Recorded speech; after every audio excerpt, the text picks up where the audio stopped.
Hey guys, I'm Pete the Duck, and I'm here to show you one of the most recent maps that I've finished for Halo 4. This is my Speedrun map. This was a lot of fun to build, and I'm really excited to share it with you guys. I'm sure you've probably played those run maps. Sometimes they're called Indiana Jones maps, and they're basically a single narrow path, and you're running down because there's a kill ball rolling behind you, and you have to keep running, otherwise it'll catch up and kill you.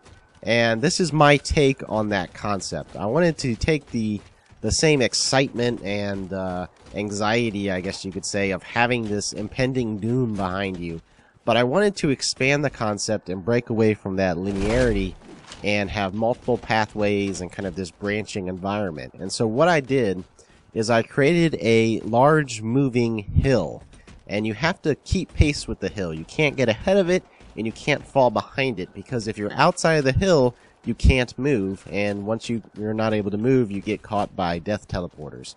So you have to keep up with the hill.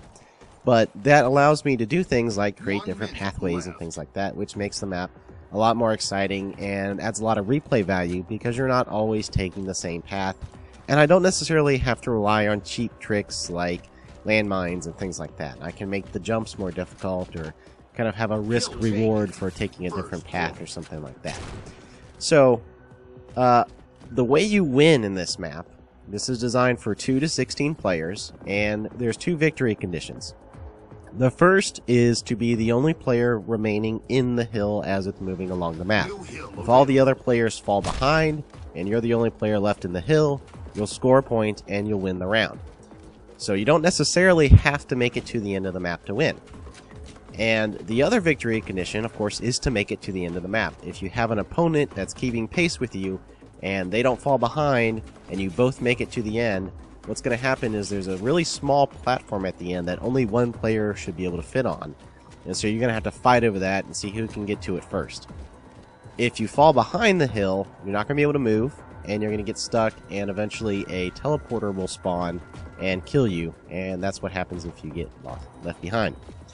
So, if you've ever played Mirror's Edge, you can probably tell that I was really inspired by that game. I love that game, and it featured heavily into the concept behind this map.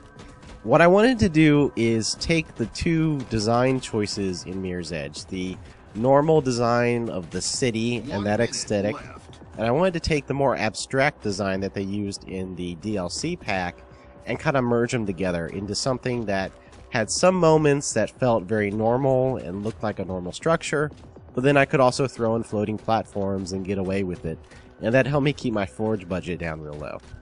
So real quick, you can see I'm making a run for that final platform, and I'm going to jump for it, and really quickly I'm going to block the opponent that was coming up behind me, so I'm the only person remaining on that platform. The hill stops right there. So if you're standing on that platform, you will remain in the hill and you don't have to worry about anything like that. Of course, there doesn't necessarily have to be a winner. If all the players get left behind, what's going to happen is they're just all going to be teleported to their death, and the next round will start on its own. No victor that time, but you can try again right away. So this is definitely designed to be a party game. I hope you'll try it out with 16 players. It's a lot of fun trying to work your way through this map. That's where the extra pathways really come in handy, because if a lot of players are funneling into one certain path, it's helpful to know a little side route that you can take to get away from everybody else. You don't have to worry about that auto aim tripping you up and things like that. It also adds a lot of variety to replaying. You might try one path one time, and the next time you start a new round, you'll try a different path in it. It just makes it a fun, kind of dynamic experience. Again, I was trying to get away from the linearity that kind of plagues these run maps and create something that really felt unique and different. So I've enjoyed this map a lot. I loved building it. It was probably the most fun I've had playtesting a map I was building. So I hope you guys really enjoy this map now that it's done. You can download it from my file share. And also, if you're curious about how I made this moving hill, I have a separate video for you. You can check that out. It'll break it down in Forge, and you can see how to make a map like this yourself. So that's it.